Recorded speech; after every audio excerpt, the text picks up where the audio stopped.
Bien, chicos, vamos a empezar entonces. Ok, vamos a empezar. Estamos en el curso de economía, el tema de hoy, tema número 5. Trabajamos naturaleza, capital y hablaremos un poco también de lo que es el capitalismo, ¿no? El profesor que les habla es el profesor Juan José Ávila, ¿no? Chicha. Bien, empezamos con lo que es la naturaleza. Todos conocemos a la naturaleza porque es el conjunto de medios, ¿no? Lo que nos rodea, ¿no? Lo que está, pues, a nuestra vista y obviamente nosotros lo utilizamos. Utilizamos para saciar nuestras necesidades. Ya en el proceso productivo, cuando estudiamos, ¿no? El conjunto de acciones desarrolladas por el hombre para crear bienes y servicios, vimos que ese proceso productivo ameritaba o demandaba el uso de factores productivos. Y esos factores productivos, tres originales, dos modernos, ¿no? Se combinaban dentro de uno de ellos para tener pues los productos que serían los bienes, normalmente son materiales, y los servicios que serían las acciones. ¿Correcto? Entonces, lo que nos corresponde ver, porque la semana pasada, si no me equivoco, vimos el trabajo, es hoy día el tema de naturaleza y capital. En su avance está capital, no está naturaleza. Sin embargo, le he visto prudente el poder hablar un poco de este elemento también que es muy importante. Entonces, ¿qué cosa es la naturaleza? Me dicen su factor productivo, o sea, desde el aspecto económico, es un elemento que participa en el proceso productivo, formará parte del producto, ¿no? Particularmente del producto en el ámbito de los servicios, como que no es muy no es que no sea significativo, sino que no se encuentra pues presente, ya que los servicios de por sí son de naturaleza inmaterial. Así que tendría un poco de inconsistencia hablar de la participación de la naturaleza en un servicio, ¿no? Pero en el caso de los bienes sí, por ejemplo, si hablamos de una mesa, el recurso natural sería la madera, ¿no? Y esta proviene de los árboles, de la corteza, ¿no? De los troncos de los árboles. Si hablamos, por ejemplo, de los alimentos, provienen pues de la tierra, ¿no? Hablamos de alimentos agrícolas, frutas, verduras. Si hablamos, por ejemplo, de las prendas de vestir, estas están hechas de filamentos, pueden ser algodón, lana, ¿no? Entonces, está presente, ¿no? La naturaleza está presente en los productos. Dice, es un factor productivo que tiene una participación pasiva en dicho proceso. Se entiende que pasivo es porque no es capaz, ¿no? En este caso, la naturaleza, por sí misma no tiene la condición, no reúne, ¿no? Esa virtud de poder transformarse en productos usables, ¿no? En bienes, particularmente. Necesita de la intervención humana, del trabajo del hombre para poder hacerlo, ¿no? Entonces, bueno, ahí está. A ver, ¿qué cosa me dicen? Recordando, ¿no? Que los factores, bueno, justo lo que les había comentado, los factores de la producción, tenemos a la naturaleza, factor tierra, el tema de trabajo y el capital. Me dice, son los elementos que el hombre emplea en la actividad productiva destinada a la elaboración de bienes y servicios. O sea que es su combinación. Factores, ¿por qué? Creo que también lo dije, porque se van a sumar, se van a combinar, ¿no? Se van a mezclar entre sí y por ende el resultado será la generación de un bien o la prestación de un servicio. Trabajo, lo vimos, capacidades físicas y mentales que tiene el hombre para poder crear, ¿no? Es una actividad que el hombre por excelencia, ¿no? Ha ido haciendo desde los primeros años de su existencia sobre la naturaleza, sobre la tierra, y hoy en día, gracias a él, nosotros pues hemos alcanzado diferentes niveles, ¿no? De desarrollo.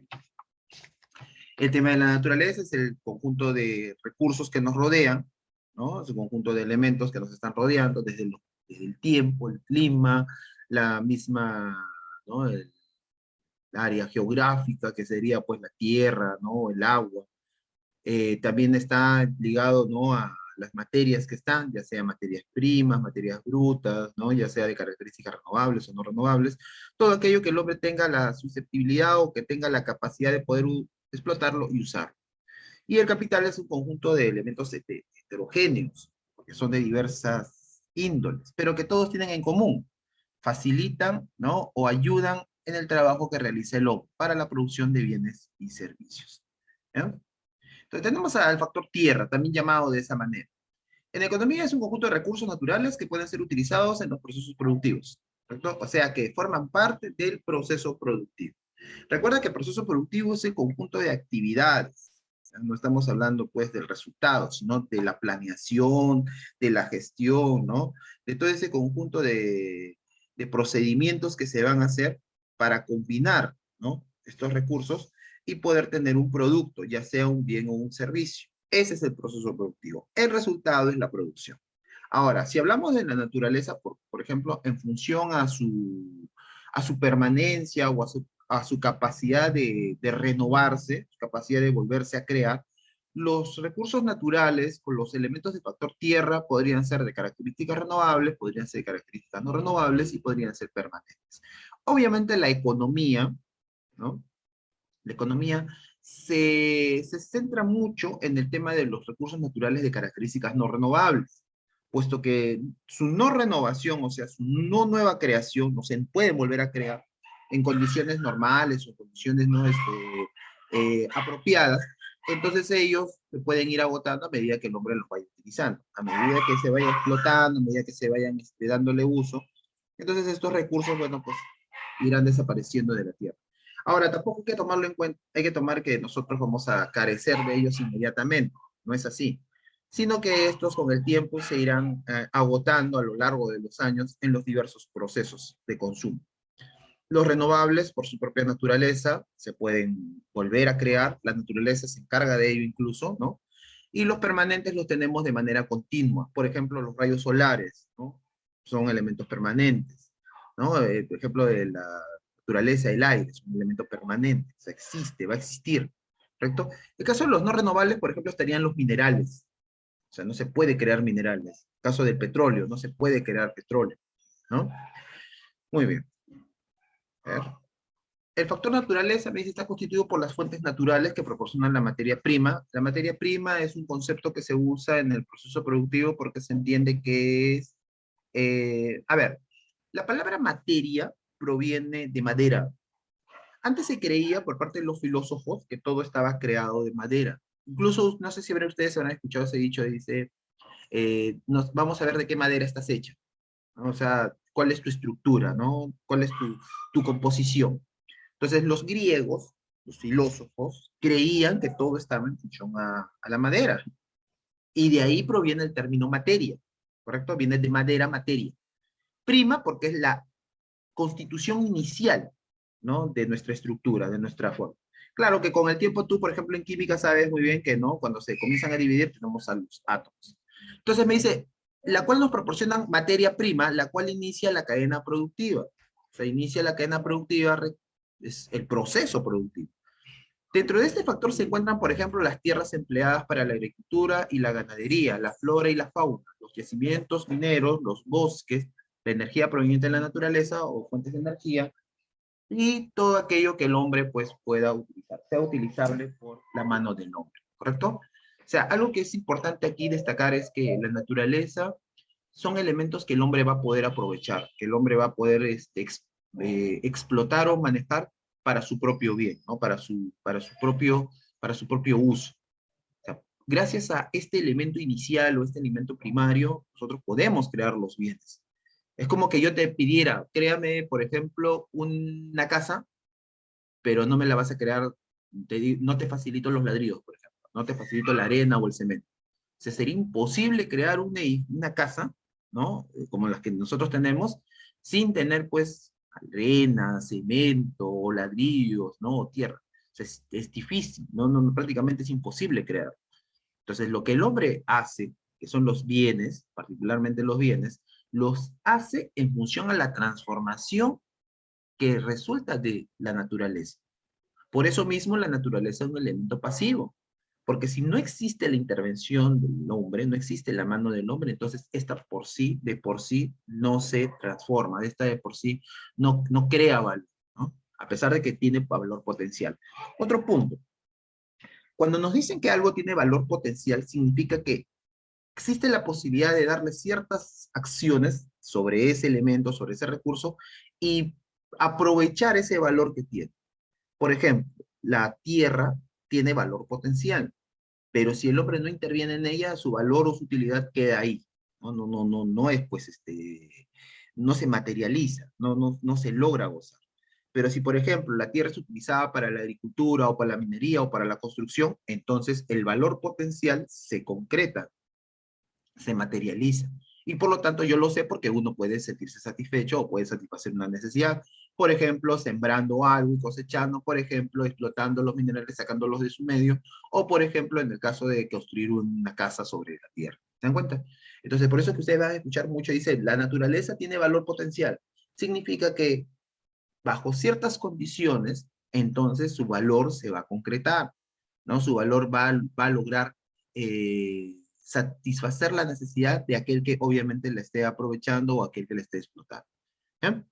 Entonces tenemos eso. La naturaleza se puede presentar de diferentes maneras, ¿no? O sea, existen diferentes. Esto ustedes lo estudian bastante en geografía, ¿no? En biología también hablan bastante de esto. Pero a nivel de economía, lo que nosotros hacemos es identificar los puntos de presencia de la naturaleza para asociarlos al tema del proceso productivo.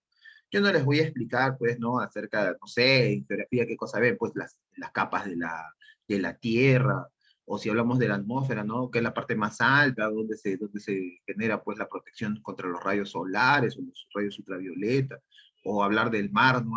Hablar del afloramiento, cosas así, yo no voy a mencionar. Pero sí hago, puntualizo en el que cada uno de estos puntos tocados en diferentes ciencias o materias son importantes porque ayudan, le dan conocimiento a aquellos que toman decisiones o realizan las actividades económicas. Entonces, podemos decir que la naturaleza se presenta de diferentes maneras, ¿no? Dice, la naturaleza representa todo aquello que existe y no ha sido creado por el hombre. Es un factor inerte, o sea, pasivo, por sí mismo no se transforma, ya que por sí sola no participa en los procesos de producción, requiere ser extraída y requiere ser incluida en el proceso de producción. Y los recursos naturales se clasifican de la siguiente manera. Podemos hablar del medio geográfico o medio ambiente o del factor tierra, factor propiamente tierra, territorio. Podemos hablar de las materias primas, que son los recursos que están en ese aspecto geográfico, y podemos hablar de las fuerzas motrices, que son formas de energía. O sea, en los tres aspectos el hombre le da un aprovechamiento. El medio geográfico, por ejemplo, podríamos decir de los terrenos, ¿no? De los territorios. Pueden ser territorios agrícolas, pueden ser territorios, ¿no? Desérticos, puede tratarse de repente, ¿no? De un valle, puede tratarse, no sé, pues de altiplano, cosas así, ¿me entienden? En el caso de las materias primas hablamos de los elementos que están en esos aspectos, en esos puntos territoriales. Básicamente en dos, ¿no? Lo que es la tierra y lo que es el agua, ¿no? En la tierra, por ejemplo, los bosques. En el agua, por ejemplo, los peces. ¿Correcto? Y las fuerzas motrices se refiere a las formas de energía que produce la misma naturaleza que bajo ciertos tratamientos o bajo ciertas condiciones el hombre las puede aprovechar para sí, ¿no? O sea, reduce su propio esfuerzo. ¿Ya? El medio, también conocido como aspecto geográfico o territorio. Parte de la naturaleza que se le llama así al espacio donde interactúan los grupos humanos. O sea, ¿por qué es importante analizar el punto de espacio o territorio? Más allá de lo que pueda haber como recursos naturales, también está la asentación, el hecho de que se van a conformar o se van a organizar las personas en los espacios, sobre todo en los territorios, ¿no? En la tierra. Y en ellos se desarrollará pues las ciudades, ¿no? Sobre ellas se inventarán, se fijarán, ¿no? Los pueblos. Pueblos, por ejemplo, si es que estamos hablando de una zona pues rural, y ciudades, si estamos hablando pues de una zona, ¿no? Civilizada, una zona más ligada, ¿no? A la modernidad. Básicamente está en las formas como se logra satisfacer necesidades, porque ya sea en uno o en otro, se produce la alimentación, se produce la salud, se produce el transporte, se produce la educación, pero hay una distinción obviamente en la manera de que, cómo se satisface en un lugar y en otro, ¿correcto? Entonces, el medio geográfico es el espacio habitable, ¿no? Es el espacio de extensión que el hombre aprovecha, ¿no? Que el hombre aprovecha para desarrollar en ella sus actividades económicas. Gracias a ese territorio, el hombre puede desarrollarse, o sea, puede ir mejorando las condiciones, ¿no? De satisfacción y por lo tanto, bueno, pues producir bienestar. Podemos, como dice ahí, podemos determinarlo de función al acceso a los servicios o al acceso a la satisfacción de necesidades, podemos diferenciarlo como medio rural y medio urbano. El medio rural sería el que está a la izquierda y el medio urbano sería el que está a la derecha, ¿no? Una ciudad específica. ¿Sí? No hay mucho que conversar, como les digo, ustedes lo llevan de geografía. El segundo punto serían las materias primas. Las materias primas vienen a ser los recursos que se obtienen de esa naturaleza, ¿no? Creo que en biología les hablan, ¿no? De los reinos, ¿no? Reino animal, reino vegetal, ¿no? Entonces, en función a ello, se producen elementos que el hombre aprovecha. Por ejemplo, si nosotros vemos ahí, tenemos las carnes, ¿no? Tenemos animales del ganado, de la ganadería ovina, tenemos, ¿no? Los peces, tenemos, por ejemplo, ganadería avícola, tenemos, por ejemplo, las semillas, los bosques, ¿no? Los, el agua, por ejemplo, los minerales, ¿no? Todo aquel elemento que sea susceptible para poder aprovechar. ¿Ya? Entonces tenemos ahí a las materias primas. Ahora, de repente ustedes van a escuchar que las materias primas reciben el nombre de insumos, ¿no? Normalmente se le llama insumo al recurso que ha sido extraído de la naturaleza y ha recibido un grado de refinamiento. Ahora, no existe una ley o una norma o una regla que pueda poner una división entre uno y otro. Pero lo que sí podemos decir es lo siguiente, miren, el recurso natural en el lugar donde se encuentra, es una materia bruta, o sea, es una materia carente de intervención humana. Cuando el hombre participa en su extracción, o sea, cuando el hombre pone la mano sobre ella y la extrae, porque no hay que ser tan literal, no significa que pone la mano y ya es una materia prima, cuando el hombre la saca de su espacio, entonces ya pierde la condición de materia bruta y se convierte en materia prima. Por ejemplo, tenemos un árbol y en un manzanal, y en ese árbol están colgadas las manzanas. Si nosotros las vemos, las apreciamos y decimos, qué ricas manzanas, simplemente son materia bruta. ¿Por qué? Porque nosotros no estamos aprovechando ese recurso. Es parte de la naturaleza, el hombre puede extraerlas y alimentarse con ellas, tiene riqueza potencial, o sea, tiene valor potencial. Pero como el hombre no se sube sobre las ramas y no extrae las manzanas, entonces decimos que es materia bruta. O sea, tiene esa capacidad, pero el hombre no interviene. Si el hombre coge una de las manzanas, o coge una canasta y en ella pone manzanas, entonces esas manzanas se convierten en materia prima. Ahora, ¿para qué podría servir una manzana? Bueno, podría servir para el consumo, pero también podría servir, por ejemplo, para producir sidra.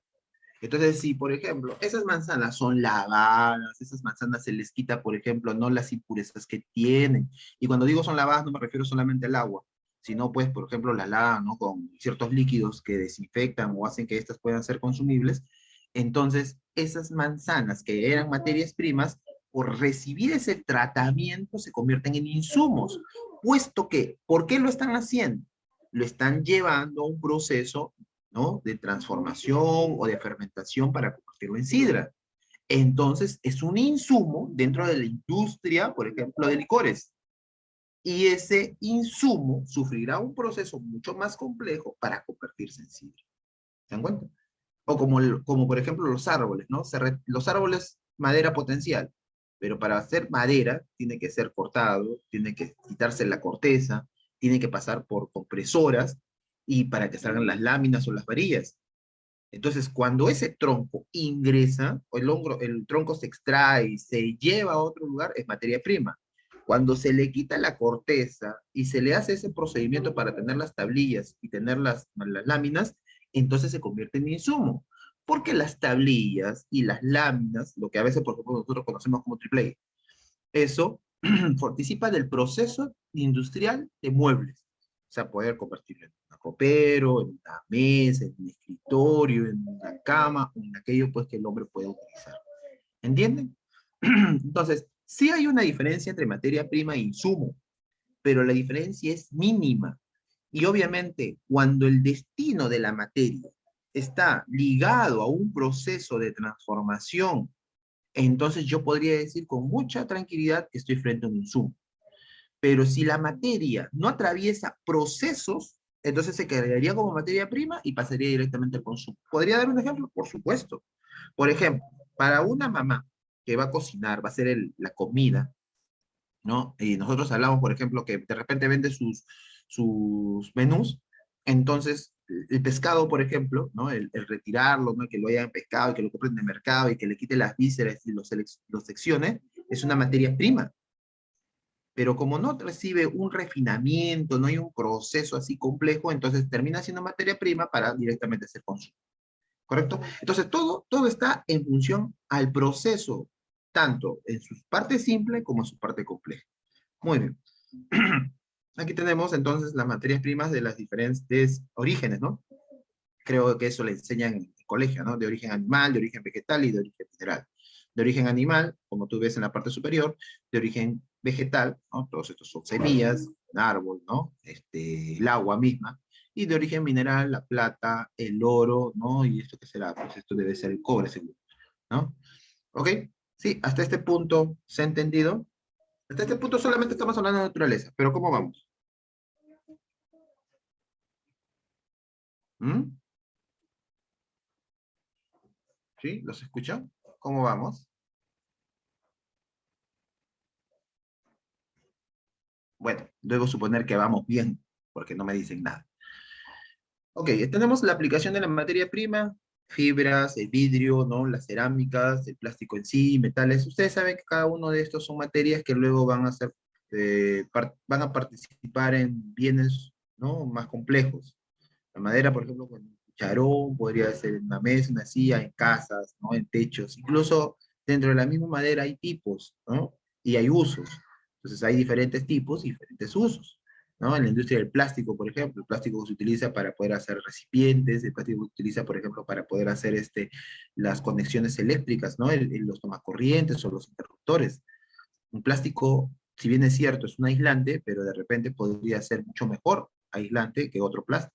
Entonces hay un refinamiento, ¿no? El hecho de las vasijas o el trabajo sobre el vidrio. No hay que pensar que el vidrio solamente pues, son nuestros vasos, nuestras ventanas, ¿no? El vidrio tiene diferentes aplicaciones, ¿correcto? O sea, todo lo que el hombre pueda participar, pueda aprovechar de la naturaleza, el hombre le da pues una gran variabilidad en los diferentes usos que tiene. ¿No? Bueno, el tercer elemento serían las fuentes de energía, ¿no? Las fuentes de energía que existen de forma ilimitada, ¿no? Existen fuentes de energía también limitadas. Las fuentes de energía limitadas tienen que ver con la combustión o tienen que ver, ¿no? Con la explotación de algunos minerales, son recursos de carácter no renovables. En cambio, las fuentes de carácter ilimitado o renovables son pues aquellas que el hombre puede aprovechar, aprovechar y así. Por ejemplo, en los tiempos del siglo XIV, siglo XIII, el comercio era bastante intenso, sobre todo en Europa, ¿no? En el Mediterráneo. Entonces, para poder ir pues de un lugar, de un territorio a otro, se requería pues llevar los productos o las personas grandes distancias y por medio de los barcos. Pero no son los barcos que hoy día tenemos, pues que tienen sus motores, que tienen ese especie de chimenea, ¿no? Que botan humo, no. Sino eran barcos hechos en función a la madera, ni siquiera hierro. Entonces, ¿cómo se impulsaba? Bueno, remar podría ser una de las cosas, ¿no? Con el propio esfuerzo humano, pero se imaginan remar para todo un barco tan grande. Entonces, ¿qué se utilizaba? Se utilizaba o se aprovechaba la energía del viento. ¿Cómo se le conoce esa fuerza? ¿Qué tipo de energía es esa? Que, por ejemplo, utilizó Cristóbal Colón para ir de un lugar a otro. A ver, chicos, ¿qué fuente de energía utilizó Cristóbal Colón en sus carabelas para ir de un lugar a otro? No me lo escriban, prendan el micrófono, por favor. Profesor de historia, ¿qué cosas les contó? ¿Cómo llegó Cristóbal Colón? Nadando, remando, sus tres carabelas, ¿no? La Niña, la Pinta y la Santa María. ¿Qué fuerza natural utilizó para poder impulsar sus carabelas? Es la pregunta. A ver, por 2 puntos de ayuda a las próximas evaluaciones. Nada, puso a todos a nadar debajo de la carabela a ver a impulsar, que se lo coman los tiburones. Bien, entonces vamos a ir a las preguntas en específico, pues. Ah, bueno, ¿a quién le pregunto? A Josué, Alca. Josué, tu micrófono. Nivel 4, ¿no? Nivel 4. Día 18. ¿Ok? De abril. Participación oral. Vamos, a ver, Josué.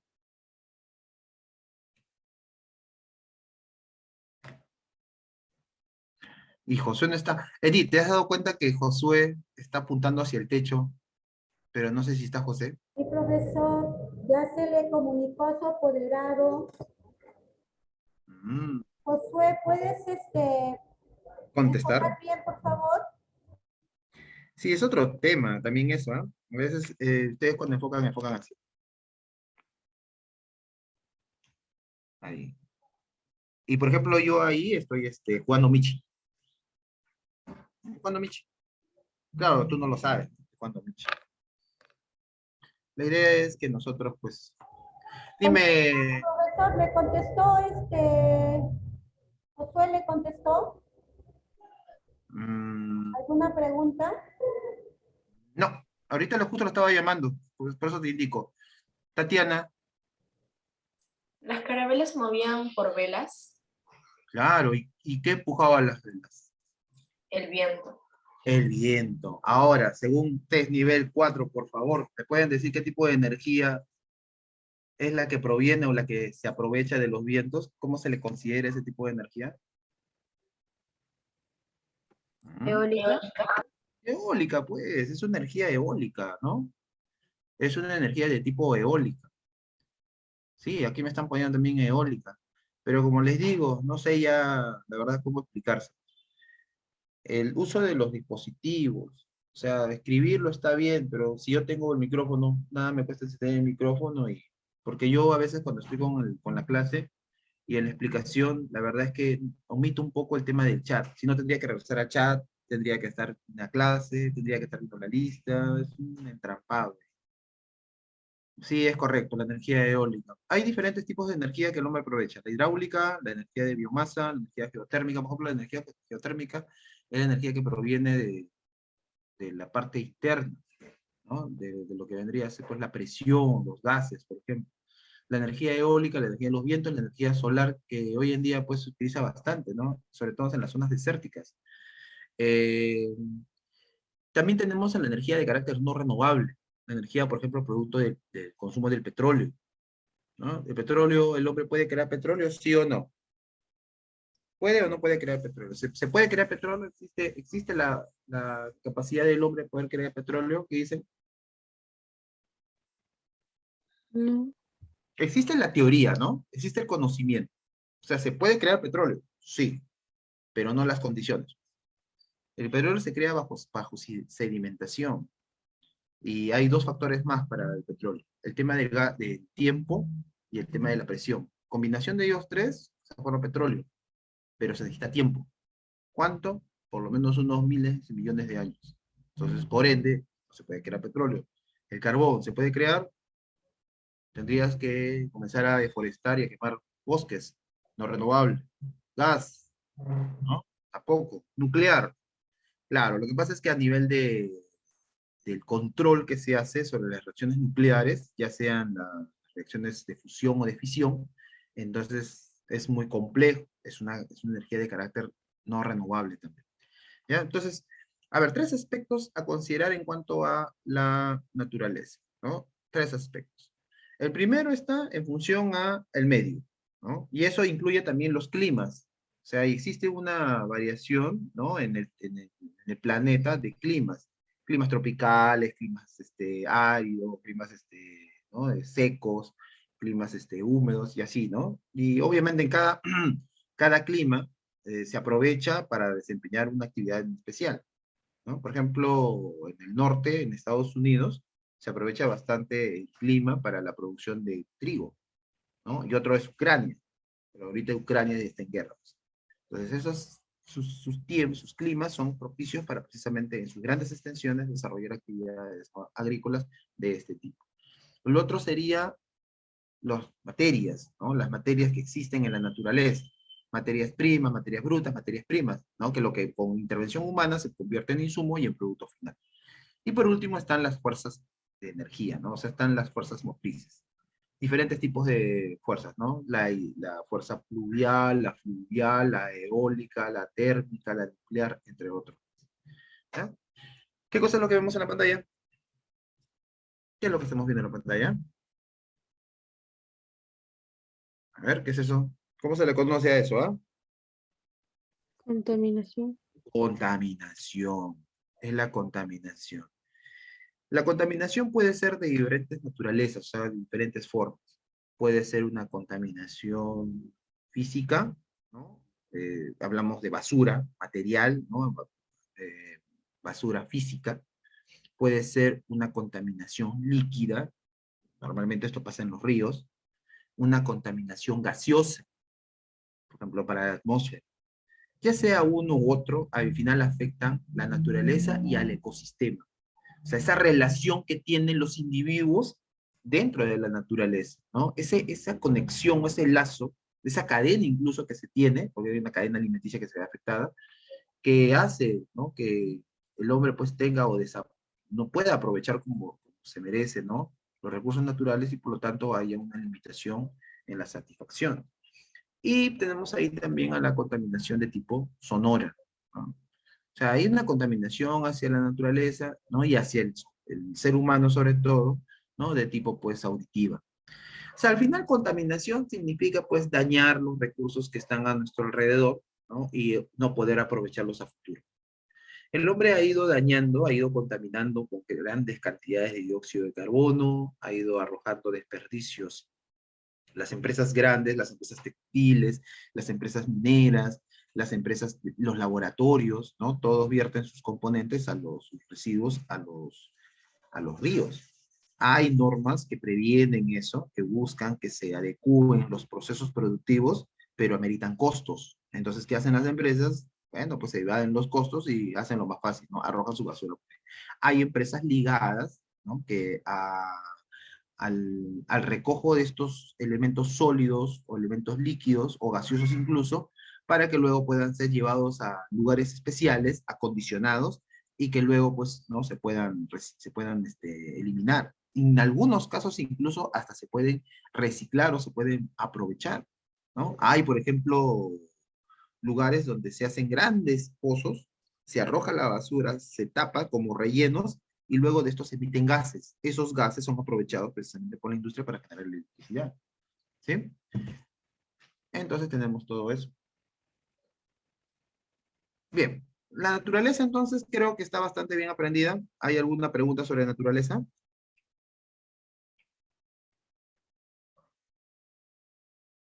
Ok, entonces nos vamos al tema de capital. A ver, el capital es un conjunto de elementos de características heterogéneas. Cuando digo heterogénea significa que todos los elementos que van a ser considerados capital no son iguales entre sí. Que cumplen una misma finalidad, sí, pero que son diferentes. Diferentes en su composición física, diferentes en su presentación, ¿no? Me dicen, todos los medios de producción para desarrollar una actividad productiva y de auxilio en el proceso son considerados capital. Podemos ir desde los equipos, las herramientas, los instrumentos, los vehículos, la infraestructura, y podemos llegar, por ejemplo, hasta el unificador de todo, que es el dinero. El dinero también se convierte como capital cuando tiene un camino, un sendero para el proceso de financiamiento. Entonces ahí hablamos de capital. ¿Bien? Entonces tenemos el capital físico, que son todos los elementos que se constituyen o están dentro de la empresa, maquinarias, vehículos, la misma infraestructura, las computadoras, las materias primas, todo eso es capital físico. Luego está el capital humano que rodea a la empresa. Eso es el conjunto de personas con sus habilidades físicas y mentales.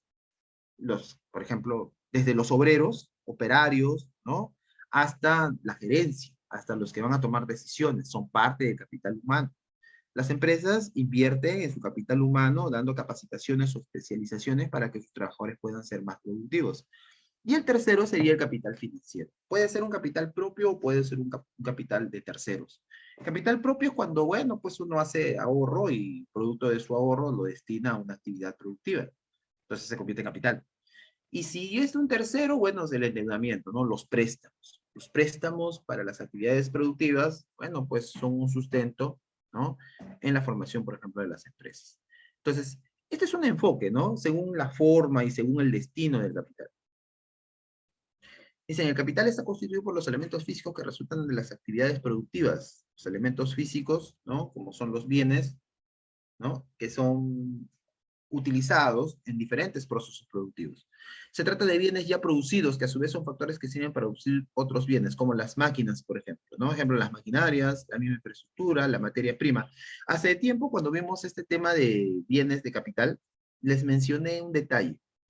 Los bienes de capital son bienes que se usan en varios procesos productivos, ¿cierto? Y por su uso en varios procesos productivos, ¿qué pasaba con ellos? ¿Qué les sucedía? ¿Qué Una sucedía con ellos? depreciación.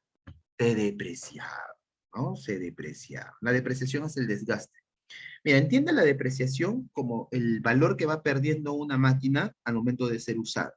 Si, por ejemplo, una máquina al momento de adquirirse vale 10.000, ¿no? Una máquina vale 10.000, porque eso es lo que me invertí para poder tenerla, y dentro de su ficha técnica me dicen que esa máquina tiene un uso medio de 10 años, significa que cada año esa máquina irá perdiendo, ¿cuánto? Si es 10.000 y es para 10 años, ¿m?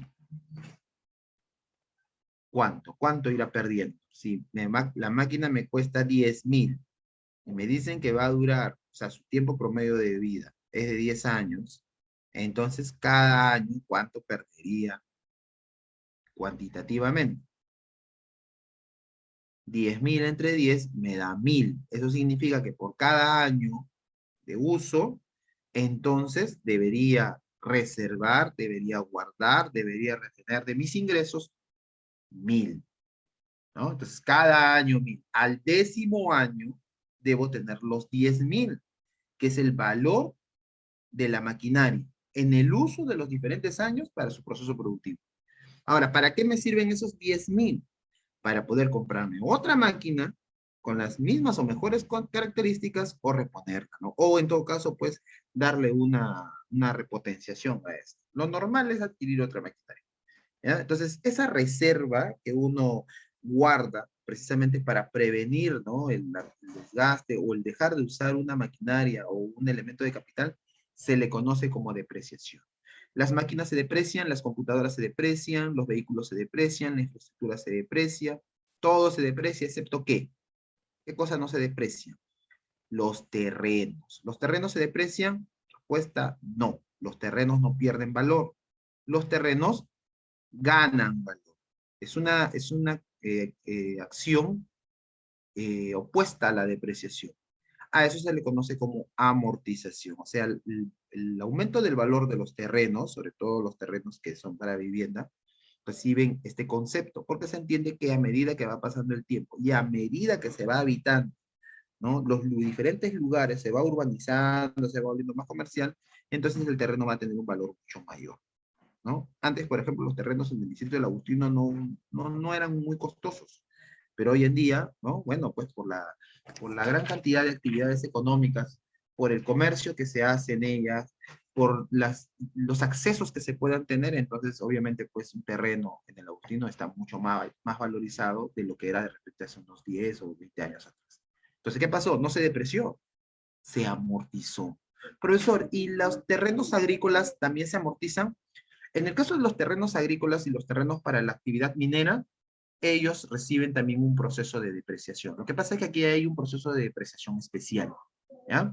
Está ligada básicamente a la extracción. Por ejemplo, cuando venden una tierra para minería, la tierra para yacimiento, la tierra para explotación, tiene una valoración técnica. O sea, por ejemplo, te miden en unidades métricas especiales. ¿Qué significa eso? Que cuando, por ejemplo, alguien dice, voy a comprarme una tierra, voy a comprarme tú por un terreno, ¿no? Y obviamente está ligado a la minería, entonces le dicen, no, potencialmente puede haber, por ejemplo, unas 40 toneladas de mineral en toda esa tierra. Claro, luego de ser extraída y refinada. Entonces, en función a ello, venden a un determinado valor. Pero ¿qué pasa si de repente después de un tiempo quieren volver a vender esa tierra? Ya no la pueden vender al mismo valor, ¿no? No la pueden vender al mismo valor porque ya hubo una explotación de por medio. Entonces, la explotación desgastó la tierra porque precisamente se extrajo el mineral. Entonces, ¿qué hacen? Se deprecia.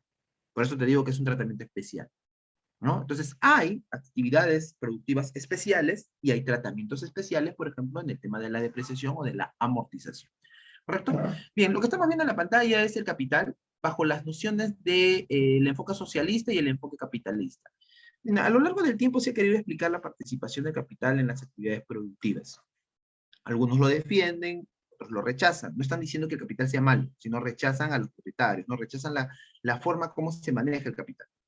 En el caso de los capitalistas, lo que plantean es que el capital participa en los procesos productivos como un factor productivo y desconoce o no es pues usado como elemento de explotación, o sea, elemento para poder aprovecharse a la masa de trabajadores.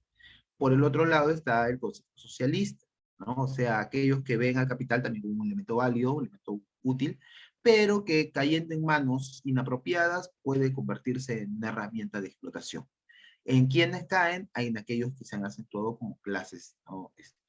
Dominantes, ¿no? Los empresarios, por ejemplo. Entonces, hay una perspectiva, ¿no? En función a la participación y en función a la creación de valor, ¿no? A ver si crea o no crea. En función a la rotación, o sea, las participaciones que tiene, el capital se puede dividir a su vez en capital productivo y capital no productivo.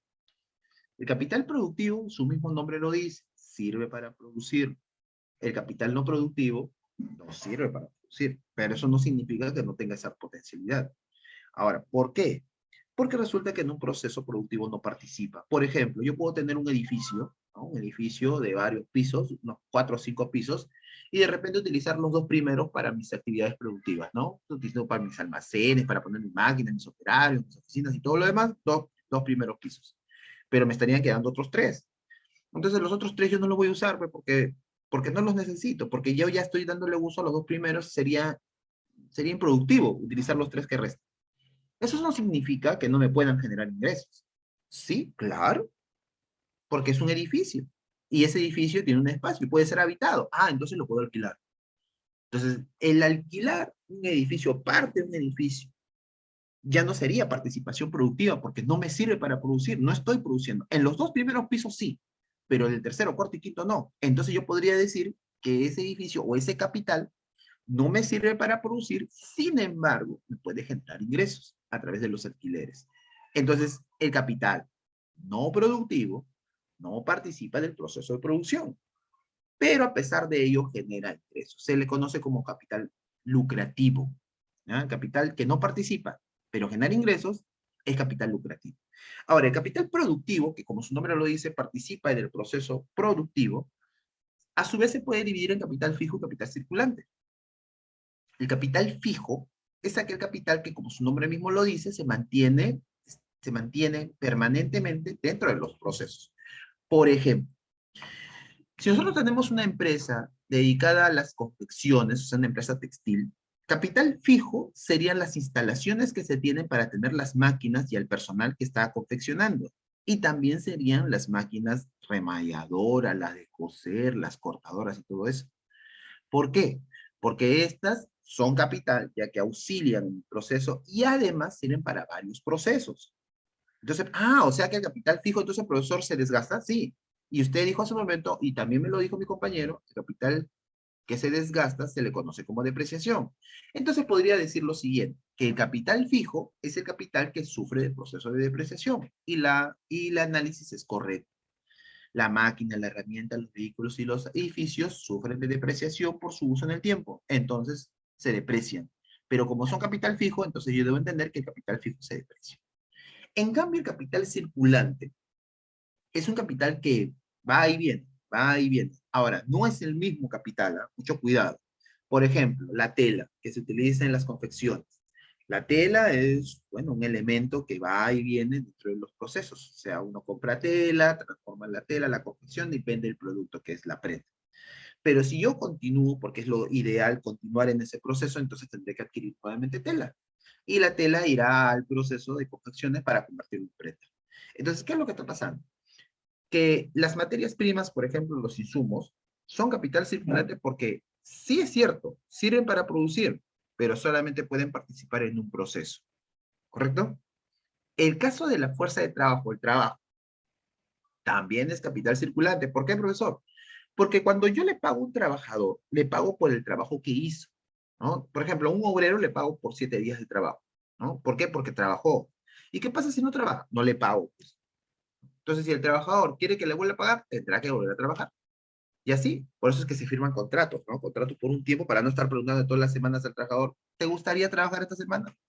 Entonces, para evitar todo eso, se firma un contrato entre el trabajador y el empleador para asegurar un tiempo de permanencia dentro de la empresa. Y obviamente el trabajador se sienta bajo ciertas reglas. Este es el enfoque capitalista. Ahora vámonos al enfoque de la creación de valor, que es el enfoque socialista. ¿Qué dicen los socialistas? Que hay un capital que se usa para crear valor, o sea, para crear cosas. Y hay un capital que no tiene esa capacidad. ¿Quién es el que se usa, según los socialistas, para crear valor? Lo hace el hombre. El hombre tiene un capital que las empresas aprovechan, se llama trabajo. Pero el hombre entrega su trabajo ¿a costa de qué? A costa de un pago que se le hace. A eso se le llama salario. Entonces, ¿qué pasa? Un trabajador produce dentro de una empresa con su trabajo, pero eso no significa que al producir con su trabajo, ¿no? Todo lo tenga que ser remunerado, o sea, todo le tenga que compensar. Porque el que lo contrata le dice, este es mi local, estas son mis materias primas, estas son mis máquinas, son mis herramientas y tú eres el que realiza la acción, pero todo lo demás es mío. Es más, tú mismo, tus horas de trabajo son mías y todo lo que produzcas dentro de tus horas de trabajo será mío, porque yo ya te estoy pagando un salario, ¿no? O sea, el trabajador no puede decir, creé 20 unidades, ya, pero como creé 20, entonces 10 para ti, 10 para mí. No, porque el otro le va a decir, todo es mío, porque todo lo que estás usando, todo lo que tú ves a tu alrededor es mío. Y es más, tu tiempo de trabajo es mío, porque te pago un salario por ello. Entonces podríamos entender que el salario es una forma, ¿no? De control y de explotación del trabajador. ¿Por qué? Porque a pesar de que el trabajador pueda producir más, no significa que al trabajador le van a pagar más. Entonces la diferencia del trabajo que uno realiza y que no es remunerado se le conoce como plusvalía. ¿Y qué entienden por plusvalía los socialistas? Lo entienden como explotación, ¿no? O sea, es el trabajo realizado por el obrero, pero que no es remunerado, ¿no? Por el empleador. ¿Sí? Entonces ahí están los dos enfoques. ¿Estamos de acuerdo? ¿Qué dicen ustedes? ¿Alguna pregunta o duda al respecto? Pregunten, chicos, pregunten. Por ejemplo, a ver, si hablamos de una empresa minera, y esas empresas utilizan grandes volquetes, ¿no? Tremendos volquetes. ¿Qué tipo de capital sería, desde el aspecto capitalista, esos grandes volquetes? Volquetes son camiones, ¿no? Capital fijo. Capital fijo, ¿no? Capital fijo. Por ejemplo, en una librería, ¿no? En una editorial, que es donde se hacen los libros, ¿no? Una editorial. El papel, ¿qué tipo de capital sería? El papel que se hace para hacer los cuadernos o los libros, ¿qué tipo de capital sería? Circulante. Circulante, ¿sí o no? ¿No? Circulante. A ver, por ejemplo, en el caso de los profesores que dictamos. ¿Qué tipo de capital seríamos para esta empresa?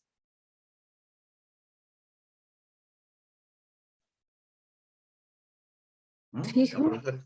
¿Capital fijo? ¿Sí? ¿Tenemos fijo?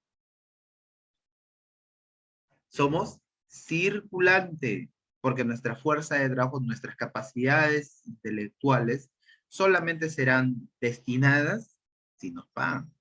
Si, por ejemplo, dicen, profesor, venga por esta semana nada más. Ya, perfecto, enseño. La próxima semana yo no tengo por qué estar. ¿Por qué? Porque no hay una relación con la persona que me está llamando, con que me va a emplear. Entonces, fue para un proceso, se consumió en el proceso y hasta aquí nada más. ¿Me entienden? Es un capital circular. Me dicen de nuevo, entonces de nuevo estoy ahí. Por eso les dije, ¿no? Normalmente con los trabajadores no se les está preguntando todas las semanas. ¿Te vas a quedar? ¿Quieres trabajar?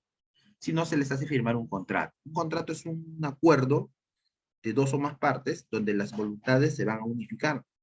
Obviamente se tienen que llegar a limar ciertos detalles, pero ese vendría a ser un pacto en sí, ¿no? Es un compromiso que asume tanto uno como el otro y obviamente el cumplirlo genera pues sanciones también. ¿Ya? Muy bien. Tenemos el capital entonces. A ver. Dicen, el capital productivo. Bueno, ya esto ya les conversé, ¿no? El capital productivo puede ser un capital fijo, que puede ser utilizado varias veces, como el caso de ese tractor, o puede ser, ¿no? Un capital circulante que sirve para un solo proceso productivo, ¿no? Como el caso de dinero o de la mano de obra, ¿no? La mano de obra de todos ellos. No de la máquina de coser, ¿qué sería?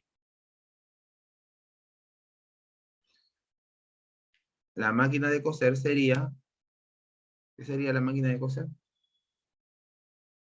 Sería Fijo. capital fijo, ¿no? Capital fijo. Muy bien. El capital lucrativo, que es el que te había conversado hace un momento, ¿no? Es el capital que se destina directamente a la producción, no se destina, perdón, a la producción, sin embargo, puede generar ingresos a su propietario, ¿no? Tenemos, por ejemplo, ¿el dinero podría ser también capital lucrativo? Cuando una persona va a hacer un negocio, presupuesta su negocio. Entonces, el dinero que destina a su presupuesto es capital, ¿no? Es capital productivo, porque lo está destinando.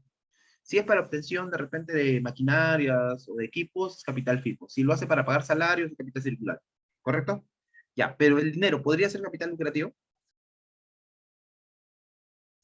No, no puede decir, tengo 20.000, pero solo voy a utilizar 10.000. Los otros 10.000, ¿podrían ser capital lucrativo?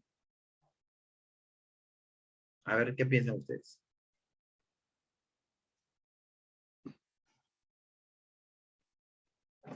Sí, siempre y cuando lo preste. Si lo doy en préstamo, ¿no? ¿Sí? Lo doy en préstamo, si financio a un tercero, y ese tercero me paga intereses, entonces ese es capital lucrativo. Tiene nada que ver con mi proceso productivo, sin embargo me genera ingresos. Vale. Ya acá está, ¿no? Según la forma de valor, según la formación, la creación de valor, tenemos el capital constante, capital variable y la plusvalía. El capital constante, ¿cuál de los tres es el que crea el valor?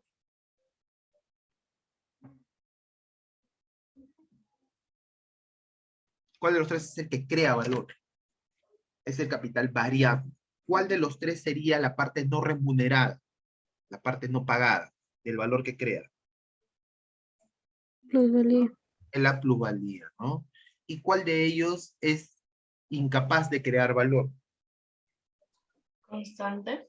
El constante, pues el capital constante es incapaz de crear valor por sí mismo.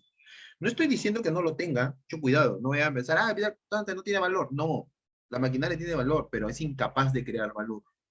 Las herramientas tienen valor, pero son incapaces de crear valor. Pero ¿quién sí tiene la capacidad de crear valor? El trabajador. Su intelecto le ayuda a crear valor. ¿Ah? Muy bien. Ahora, uno se pregunta, ¿no? En función del capital se crea todo un sistema económico. A ver, un sistema económico es un conjunto de acciones y de condiciones. Por ejemplo, el tema de los mercados, ¿no? El tema de la forma como se educa, el tema de cómo nos gobierna, ¿no? Entre otras cosas más, a eso se le conoce como sistema económico, ¿no? Va desde las reglas hasta las relaciones sociales. Entonces, el sistema económico, ¿no? Rige por un periodo de tiempo.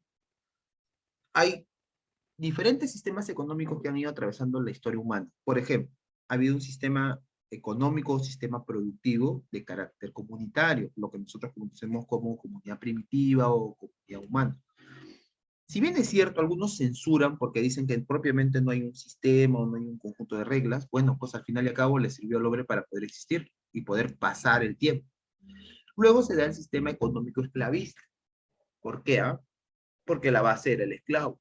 O sea, las cosas se hacían en función al esclavo. En verdad el esclavo hacía todo. El amo no hacía nada. Pero es que el amo logró eso producto de su acumulación, producto, ¿no? De poder destacar dentro de la sociedad, de su participación política. ¿Ya? Entonces, el que le sigue es el sistema servilista, ¿no? Muy parecido al esclavista, y luego está el sistema capitalista, con el capitalismo. ¿Qué cosa es el capitalismo? Es una forma de pensar y de hacer las cosas basado en la propiedad privada, fundamentalmente en la propiedad privada, o sea que aquellas cosas son mías, son de mi propiedad y por lo tanto yo tengo la capacidad de poder trasladarlas, imaginarlas, de poder venderlas o de poder utilizarlas para mi propio provecho. ¿Correcto? Entonces me dice, es un sistema político de carácter social y económico, ¿no? Normalmente se acentúa en las empresas, en las grandes empresas, ¿no? Y en las personas que son pocas, es un poco conjunto de personas acomodadas o acaudaladas que tienen mucho dinero. Luego está la compra del trabajo, cambio de salario. O sea que el salario no es que sea malo que haya salario. Sin embargo, los salarios son una forma de esclavizar a un sector de la población. O sea, ¿por qué una persona trabaja? Porque quiere recibir un salario, ¿no? ¿Por qué una persona se adecua? Porque quiere recibir un salario. Entonces, como estás supeditado a recibir un salario, el que te paga el salario determina las condiciones de tu trabajo. determina, ¿no? El alcance, determina el destino de los resultados, entre otros. ¿Correcto? Se acentúa, bueno, como dije, la propiedad privada sobre los medios de producción, la competencia entre los mercados, el gobierno tiene poca participación, se trata en lo posible que el gobierno no tenga, pues, una entrada dentro de los capitalistas, porque, bueno, los capitalistas son los que deciden al final, ¿no? Incluso promueven ciertas, o buscan que se promuevan ciertas normas en su favor, y surge de la libertad económica, que cada quien decida lo que quiere, ¿no? Tanto lo que quiero consumir como lo que quiero producir. ¿Dónde lo quiero producir? ¿Dónde lo quiero, no, consumir? Y así, ¿ya? Eso se le llama libertad económica, que cada persona tenga esa obre sin tener, pues, una condición para ello. El origen se da en el siglo XVII, sobre todo en Inglaterra, por el proceso de revolución industrial, ¿no? Ya se están dando las primeras pautas, estamos hablando de la caída de los gobiernos monárquicos, las monarquías absolutistas, ¿no? Obviamente sustituye al feudalismo, ¿no? Hay un intercambio de bienes, revolución industrial del siglo XIX, todo 1800, la globalización de la economía mundial a partir de la tecnología, ¿no? De las fuentes de comunicación, Renacimiento y Reforma, que son ideologías, son momentos, ¿no? Del avance de las culturas y de las ciencias, para poder obviamente poner al hombre como centro. Aparición de los estados modernos nacionales, esto es a partir de 1789, tras la caída de la monarquía de los 16, y la acumulación del excedente económico, que tiene que ver, ¿no? Con, bueno, pues acrecentar las riquezas a partir del ahorro o a partir, ¿no? De la, como dice aquí, acumulación, ¿no? Para esto tiene que haber un proceso de coloniaje. ¿Por qué creen que España, Inglaterra, Francia y Portugal empezaron su afán colonial? Porque precisamente querían, ¿no? Materias primas, querían recursos que puedan financiar sus propias actividades. No crean que Colón ha venido aquí pues porque quería ver si la Tierra era redonda nada más. O en todo caso Colón sí lo quiso hacer. Pero los que financiaron a Colón no tenían esa intención. Poco nada les importaba si la Tierra era plana, redonda, cuadrada, triangular. Lo que querían ellos era encontrar nuevos territorios donde pudieran tener pues, sus recursos naturales, aprovecharlos o transformarlos y luego venderlos, que querían mantener sus mercados. Y les cayó a pelo lo de Cristóbal Colón. Entonces tenemos eso, ¿no? Acumulación de excedentes económicos a través de la explotación de minerales. Bien, trabajamos la dirigida. ¿Les parece? ¿Sí? ¿Todo bien? ¿Están despiertos? ¿Vivos? A ver, pregunta 1. Dice, ¿es el capital que dura una sola vez? ¿Cuál sería? De todas las que tienen ahí, ¿cuál sería? Que sola Circulante. vez. Claro, es el capital va viable o capital circulante. Una sola vez. Si te están diciendo que participa o dura una sola vez, el enfoque es el primero, ¿no? Porque es por participación. Entonces la respuesta sería circular. Es el capital que dura varias veces, o sea que puede ir para varios procesos. Fijo. Fijo, muy bien, ¿no? Es el capital que solo da ganancias. Ah, que estaba la 2, pensé que estaba acá. Solo da ganancias. ¿Cuál es? Solo me da ganancias, no participa. Lucra, lucrativo, ¿no? La retribución o pago al capital, ¿cuál sería? Sería la compensación al uso del capital. ¿Cuál de todas ellas sería? ¿Cómo pagas al capital? ¿Ah? ¿A través de qué? Del rédito, ¿no? Pero no hay rédito. A través del Interés. interés. Claro, a través del interés. Es el desgaste del capital fijo. Ay, púlete. ¿Cuál sería? Vamos. ¿Cuál sería? Depreciación. Depreciación, ¿no? Luego tenemos el capitalismo. Tiene. Ah, ya. El capitalismo no se hace de la noche a la mañana. El capitalismo es todo un proceso. No solamente te dije económico, social y político, sino también es un proceso o es un conjunto de etapas, ¿no? Que han ido adecuando, que han ido matizando la forma de gobierno, la educación también, ¿no? O sea, impera en todos los espacios. Ahora, este tiene un punto de inicio y tiene un punto de continuidad. El punto de inicio se da en Europa, particularmente en Inglaterra, ¿no? Y ahí se da el proceso de mercantilismo, el mercantilismo con la acumulación de metales. Después del mercantilismo, con la caída de algunas colonias, España, Inglaterra y Francia, entonces se da pues lo que es el industrialismo, el aprovechamiento de los recursos que se pudieron haber acumulado. Y por último se da el imperialismo, con la negociación de mercados, negociación de mercado, formación de monopolios, ¿no? Que obviamente pues sobran para tener mayor nivel de ganancias. Entonces sería mercantilismo, industrialismo e imperialismo, ¿no? E imperialismo.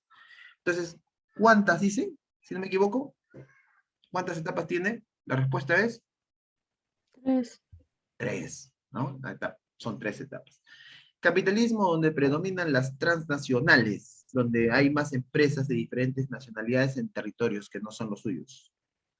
¿Cómo se le llama eso? ¿No? Donde existe la posibilidad de comprar empresas. Muy bien, dicen imperialismo, tienen la razón. Es esa la respuesta. En sus inicios el capitalismo se manifiesta vía el mercantilismo, pues, ¿no? La acumulación de metales preciosos, el aumento de las exportaciones y una balanza de pagos positiva. Letra A. Los socialistas desarrollan 2 tipos de capital. ¿Cuáles son? ¿Cuáles eran los tipos de capital según los Constante y socialistas? variable. Constante y variable. Y por último, el capital productivo se divide en 2. Oh, está bien, está fácil. ¿Cuáles Fijo son y los circulante. fijo y circulante? ¿No? Fijo y circulante. A ver, para complementar esto, vamos a... ¿Dónde está? Acá está.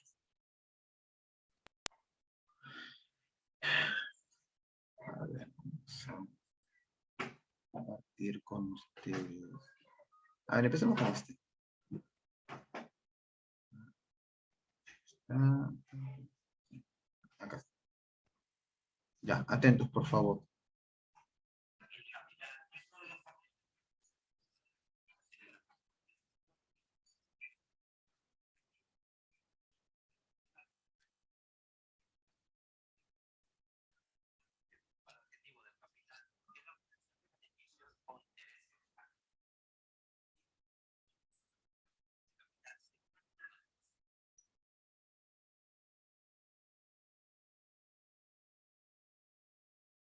Profesor, no se puede escuchar. A ver, un momentito, espera. Pero he compartido correctamente, me parece. A ver, me dicen este, ¿ah? Como ¿Se una escucha? marca. Sí, ahora sí, profesor. Ya sé qué pasó. No seleccioné sonido. El capital es uno de los factores de producción junto a la tierra, el trabajo y la tecnología. Está conformado por recursos, bienes o instrumentos usados para crear valor a través de la fabricación de bienes y servicios. El principal objetivo del capital es la obtención de beneficios o intereses a cambio de una actividad productiva. Existen varios tipos de capital según el punto de vista. Para el propietario puede ser público cuando pertenece a los gobiernos o privado si es de particulares. Según su constitución, puede ser tangible si es físico como un camión o intangible si no puede tocarse como una marca. O según su función puede ser humano, habilidades del trabajador, financiero por las empresas, social, aportación de socios a empresas, de riesgo como las inversiones o flotante que se mantiene en circulación.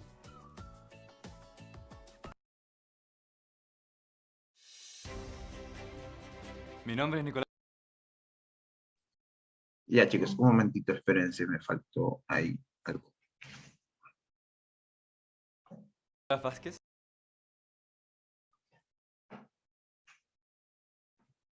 Hola, ¿qué tal? ¿Cómo les va? Hoy vamos a hablar sobre el capitalismo y fundamentalmente sobre sus características principales, ¿sí? Sus características fundamentales. Bueno, el capitalismo a lo largo de su historia, pero sobre todo durante su auge en la segunda mitad del siglo XIX, el capitalismo tuvo una serie de características básicas mencionadas a continuación. Comenzando por los medios de producción, es decir, la tierra y el capital, que en el capitalismo son de propiedad privada. En este contexto, el capital se refiere a los edificios, las maquinarias y otras herramientas utilizadas para producir bienes y servicios destinados básicamente al consumo. Otra de sus características es que la actividad económica aparece organizada y coordinada por la interacción entre compradores y vendedores que se lleva a cabo en los mercados. Otra de sus características es que bajo el capitalismo, el control del sector privado por parte del público debe ser mínimo. Se considera que existe competencia. Quiere decir que la actividad económica se controlará a sí misma. Las actividades del gobierno solo es necesaria para gestionar la defensa nacional, como así también de hacer respetar la propiedad privada y garantizar el cumplimiento de los contratos. Esta visión antigua del papel del Estado en el sistema capitalista ha cambiado mucho durante el siglo XX. En relación al sistema capitalista, una de las interpretaciones que más ha sido difundida es que en el capitalismo como sistema económico predomina el capital. Es por ello que se encuentra por encima del trabajo como elemento de producción y por ende es el creador de la riqueza. Bueno, vamos a ver un poco de definiciones del capitalismo, recién mismo características del capitalismo. Ahora vamos a ver un par de definiciones sobre el capitalismo.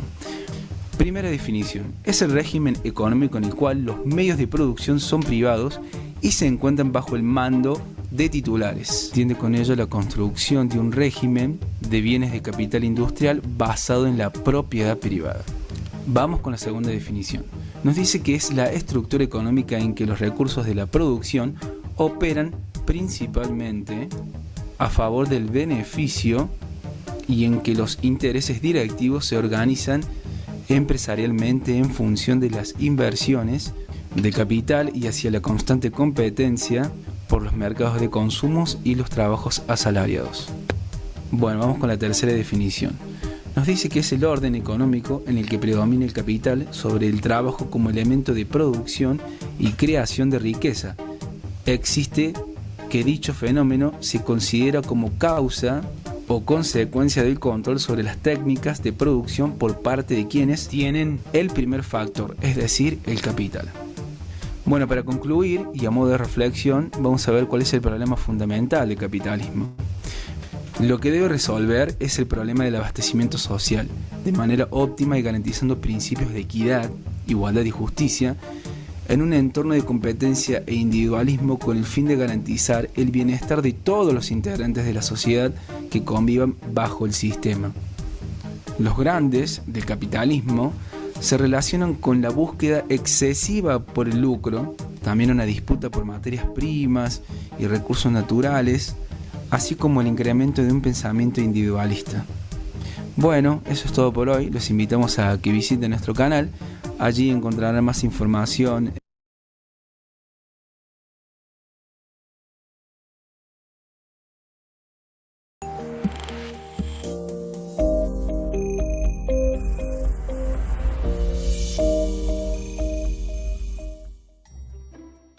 Los recursos naturales son aquellos que provienen directamente de la tierra. Son todos los elementos proporcionados por la naturaleza y que son aprovechados por los humanos para cubrir sus necesidades. En algunos casos, los recursos naturales se utilizan de manera directa, como los alimentos, o como el agua que bebemos todos los días. Otras veces, esos recursos naturales necesitan algunos procesos para la elaboración de productos. Por ejemplo, el petróleo para la elaboración de combustibles, o la madera para construir casas, o también para elaborar muebles, o para fabricar el papel. Y algo muy importante que no podemos olvidar es que los recursos naturales no pueden ser producidos por el hombre, y son un gran regalo de la naturaleza. Nuestro planeta pone estos recursos a disposición del ser humano, quien los utiliza para su bienestar. Algunos de los recursos naturales, sin una adecuada planificación y conservación de estos, pudieran tender a su desaparición. Los recursos naturales se clasifican en 3 grupos. Recursos naturales renovables. Son todos los recursos que no se agotan con su utilización y usualmente se pueden regenerar mediante procesos naturales para que vuelvan a su estado original. Por ejemplo, el agua de los ríos se repone cada vez que llueve, o cuando se derrite la nieve en la cima de las montañas. Otros ejemplos de recursos naturales renovables son los bosques, la luz del sol, la fauna y la flora, entre otros.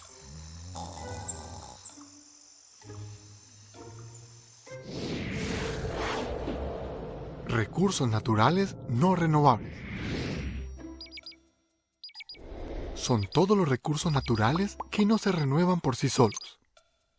Estos desaparecen luego de ser utilizados por los seres humanos, así como el petróleo, el mármol, el oro, el carbón y muchos más.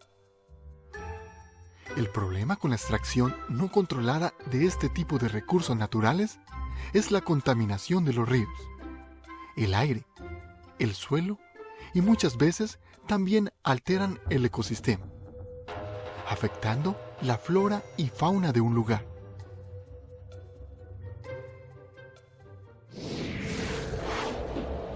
Recursos naturales perennes. También son llamados recursos naturales inagotables. Son aquellos que no se extinguen, terminan o se gastan con el uso ni con el paso del tiempo. Un ejemplo de este tipo de recursos naturales perennes es la radiación del sol, el viento, las mareas y el calor en el interior de la Tierra llamado energía geotérmica. Los recursos naturales perennes no se acaban con su uso. Es por eso que la energía eléctrica proveniente de paneles solares es un excelente uso de nuestros recursos naturales. Nuestro planeta es único y pone estos recursos a disposición del ser humano, quienes lo utilizamos para nuestro bienestar.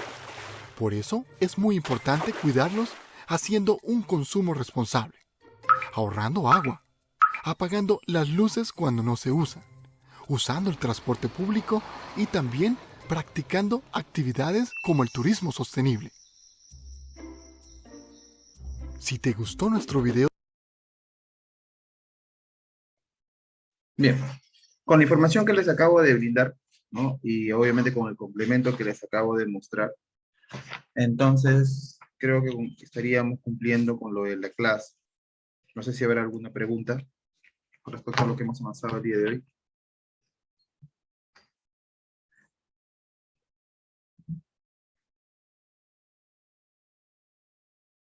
Ok, chicos, entonces lo que hacemos en este momento es pasar al temático. A ver, por